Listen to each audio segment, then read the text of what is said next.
We're going to talk about 3 things that you should do in the state of Texas before you purchase a firearm. And in this case, we're talking about semi-automatic pistols. And for this video, you can see that all of these firearms are clear. So there are no rounds in the chambers, no magazines. These are all safe. So the first thing we want to talk about is before purchasing a firearm, go to a reputable shooting range and make sure you take a class to learn gun safety and, of course, how to shoot. So the second thing that we want to talk about is you want to try out a pistol while you're at the shooting range. So most of these ranges, you can rent a firearm and try them before you actually purchase one at a reputable dealer, right?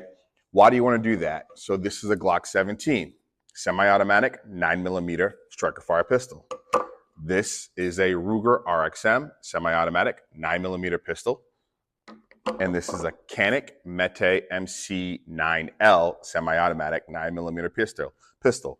So they're all the same caliber weapon, but you can see they're different sizes. They fit your hand differently. So depending on who you are, you want to make sure that you get a feel for the pistol before you make a purchase, right?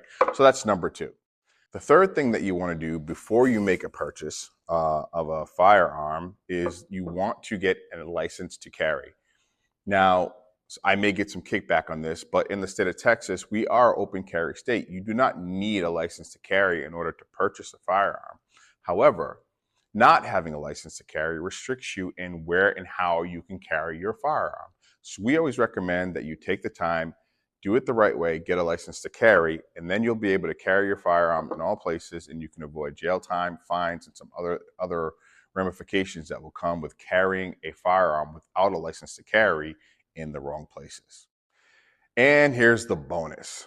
So I know that we said there's only 3. The other thing that I would invite you to consider before purchasing a firearm is what type of firearm you're going to purchase and the price.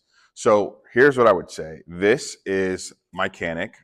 It's one of my everyday carries. I enjoy this weapon. It is great. However, it's difficult to find accessories for it. Because it's becoming a more popular firearm, it's getting better. But when I first purchased this, it was different. It was difficult to get spare magazines, find a holster that would fit it. It is optic ready, so you can put a light.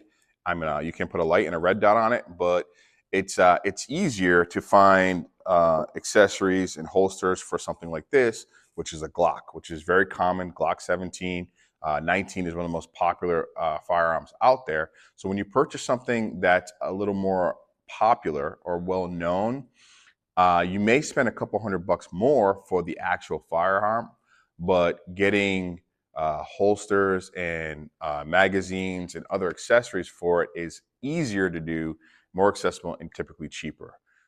So to summarize, the things that you want to do before purchasing your firearm in the state of Texas is number 1, take some classes and go shooting prior to purchasing the firearm. Number 2, make sure that you go ahead and test out different types of firearms in order to get a feel before you purchase.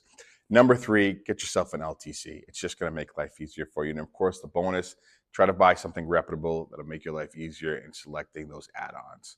So this is Joshua Silva, and this is JBP Security. We want to remind you, always be prepared. Thanks and have a great day.